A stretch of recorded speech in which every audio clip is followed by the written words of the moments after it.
Stephen Hawking grew up in a family of well-educated people.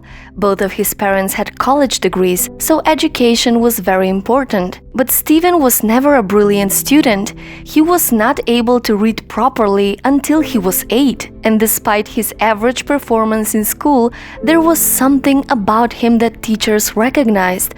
They knew there was a hidden genius deep inside. He was never very interested in school. He was more fascinated in what was happening outside and spent most of his time inventing new things. While in school, Stephen was nicknamed Einstein. When Stephen was 17, he went to Oxford University to study physics and chemistry, and believe it or not, while at university, Stephen was incredibly lazy and had barely worked for an hour a day. He found his first year very boring. I'm not proud of this, I'm just describing my attitude at the time, which I shared with most fellow students: boredom and feeling nothing was worth making an effort for. After graduating from Oxford University, he went to Cambridge to further his studies in cosmology. But soon, Stephen started having some strange physical symptoms. His speech started to be slurred, he was clumsy, he would often trip and fall, and at first he wasn't paying much attention. But his condition was getting worse rapidly. In the meantime, he met his future wife, Jane.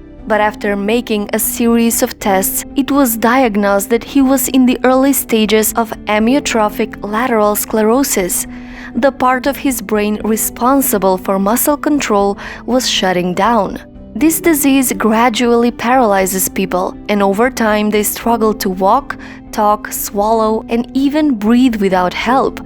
And Stephen had only 2 years left to live. When the doctors told him he didn't have much time left, at only 21, something shifted inside of him. Faced with the possibility of dying, Stephen was motivated to make a difference and not be lazy and waste any more precious time. So he dedicated his entire life on his work. He became even more optimistic and married Jane, and they soon had 3 children. When faced with the possibility of an early death, it makes you realize that life is worth living, and there are lots of things you want to do.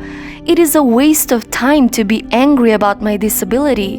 One has to get on with life, and I haven't done badly. People won't have time for you if you're always angry or complaining.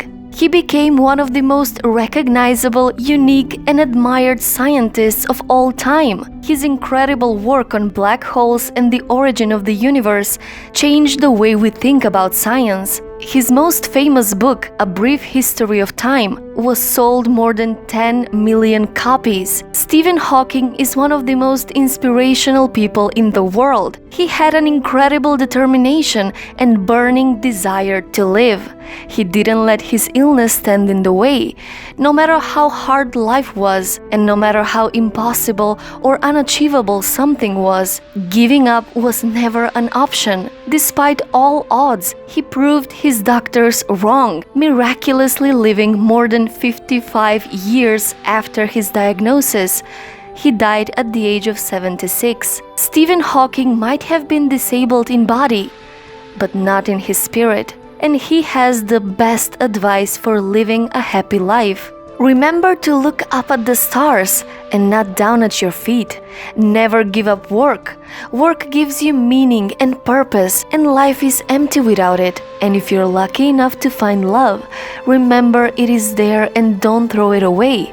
Try to make sense of what you see and wonder about what makes the universe exist. Be curious, and however difficult life may seem, there is always something you can do and succeed at. It matters that you don't just give up.